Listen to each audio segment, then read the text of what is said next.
Bismillahirrahmanirrahim. Assalamualaikum warahmatullahi wabarakatuh. Kabar teman semua, semoga masih diberikan kesehatan oleh Allah Subhanahu wa taala. Untuk pekan ini kita akan meneruskan pembelajaran kita di waktu Zoom kemarin. Kita sempat membahas tentang syarat dan pengertian untuk melaksanakan sholat jenazah, baik itu jenazah laki-laki dan jenazah perempuan atau juga jenazah anak-anak seperti itu.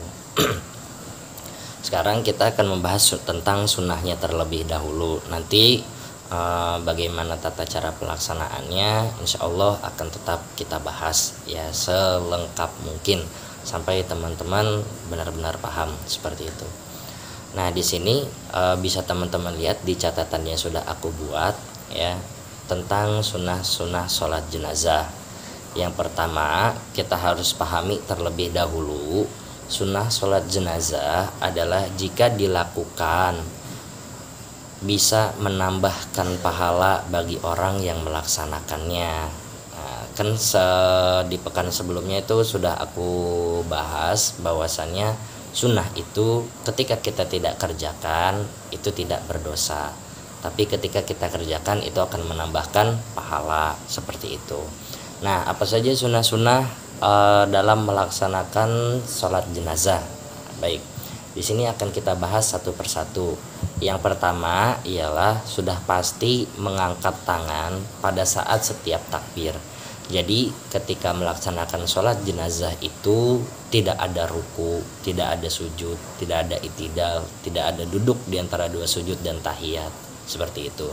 Jadi ketika melaksanakan sholat jenazah seperti yang teman-teman ketahui dan ataupun sebagian teman-teman juga udah pernah ngikut ataupun melihat bahwasannya melaksanakan sholat jenazah itu semuanya dilakukan berdiri ya. Tapi bagaimana kalau misalkan orang yang tidak mampu berdiri? Nah, kalau orang yang tidak mampu berdiri tapi dia tetap ingin melaksanakan ataupun mengikuti proses sholat jenazah, boleh untuk duduk seperti itu. Karena Islam tidak memberatkan umatnya untuk berbuat kebaikan seperti itu. Nah, yang pertama tadi sudah aku bilang ialah mengangkat kedua tangan pada saat setiap takbir. Jadi takbirnya itu ada 4, mulai dari Fatihah, kemudian doa-doa, dan yang terakhir adalah salam. Itu yang pertama. Kemudian yang kedua, nah di sini yang kedua ialah merendahkan suara seperti itu. Jadi tidak perlu menggunakan mikrofon seperti itu. Ketika melaksanakan sholat jenazah itu tidak perlu menggunakan mikrofon. Nah, bagaimana kalau misalkan kalau jamaahnya itu banyak sekali gitu, bahkan bisa sampai ribuan. Nah, kalau di situ baru boleh. Tapi kalau seandainya hanya untuk mencukupi suasana di masjid saja, gitu kan, di dalam masjid ataupun musola, nah itu tidak perlu menggunakan mikrofon seperti itu. Itu yang kedua. Kemudian syarat yang ketiga ialah membaca ta'awuz. Itu sudah pasti. Membaca ta'awuz juga menjadi sunnah bagi sholat jenazah. Nah, kenapa? Karena tujuan dari membaca ta'awuz ini ialah agar kita terhindar dari gangguan setan seperti itu. Kan di dalam ta'awuz itu artinya adalah a'udzubillahi minasyaitonirrajim. Nah, yang berarti aku berlindung kepada Allah dari godaan setan yang terkutuk seperti itu. Nah, maka ketika kita melaksanakan sesuatu yang menghasilkan pahala, nah maka dimulai dengan ta'awuz seperti itu. Setelah itu sudah pasti bismillah, basmalah. Nah, kalau basmalah itu sudah masuk ke dalam rukun. Nah, artinya rukun itu adalah wajib. Kalau seandainya ditinggalkan maka tidak sah seperti itu. Itu yang ketiga. Kemudian yang keempat ialah banyaknya makmum seperti itu. Jadi minimal itu dalam melaksanakan sholat jenazah itu 3 baris. Nah, bagaimana kalau misalkan yang melaksanakan itu hanya 10 orang seperti itu? Nah, maka 10 orang itu bisa dijadikan untuk 3 baris. Yang penting ialah berjumlah 3 baris ataupun 3 saf. Nah, bagaimana kalau misalkan untuk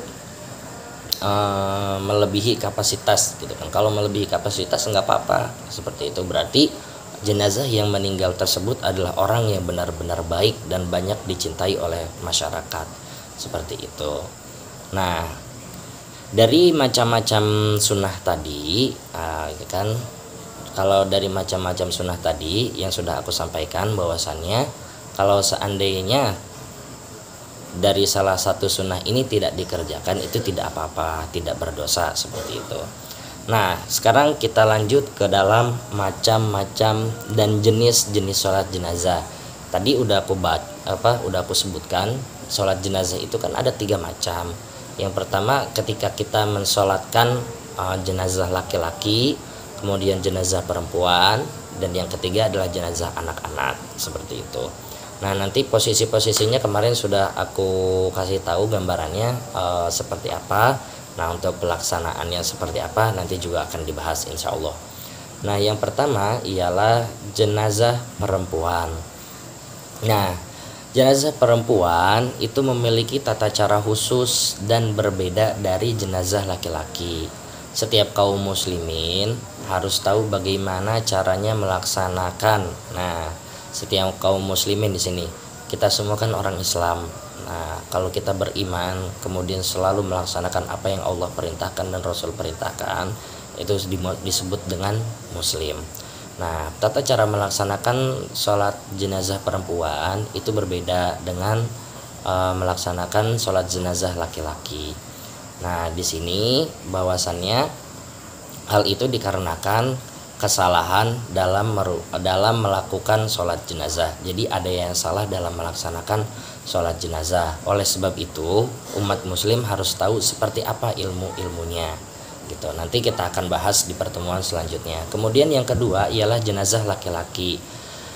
Sama halnya dengan jenazah perempuan, tapi yang membedakan itu adalah posisi imam ya. Yang membedakan itu adalah posisi imam. Kemudian yang ketiga ialah sholat jenazah bagi anak-anak. Untuk jenazah anak-anak, doa yang dibaca pun berbeda, hanya berbeda doanya saja, seperti itu. Tapi kalau jenazah anak-anak laki-laki disamakan, kemudian jenazah anak perempuan juga disamakan kalau seandainya anak-anak. Nah, tapi yang membedakan itu adalah doa-doanya. Kenapa hal ini? Dikarenakan anak-anak akan menjadi tabungan di akhirat bagi kedua orang tuanya kelak. Ini untuk anak yang belum baligh ya, ataupun anak yang belum dewasa, seperti itu. Anak yang belum baligh bisa menjadi penolong bagi kedua orang tuanya, seperti itu teman-teman. Baik, semoga apa yang udah aku sampaikan bisa teman-teman pahami dan bisa teman-teman cermati.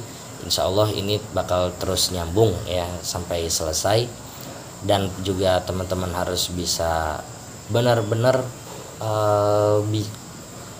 tahu cara melaksanakannya, seperti itu. Karena nanti suatu saat teman-teman juga pasti akan ditunjuk untuk menjadi imam, seperti itu. Jadi tidak selamanya seseorang menjadi makmum kayak gitu. Ya udah, cukup sekian. Semoga apa yang aku sampaikan sudah tadi aku cakap bisa bermanfaat bagi teman-teman semua. Billahi taufiq wal hidayah. Wassalamualaikum warahmatullahi wabarakatuh.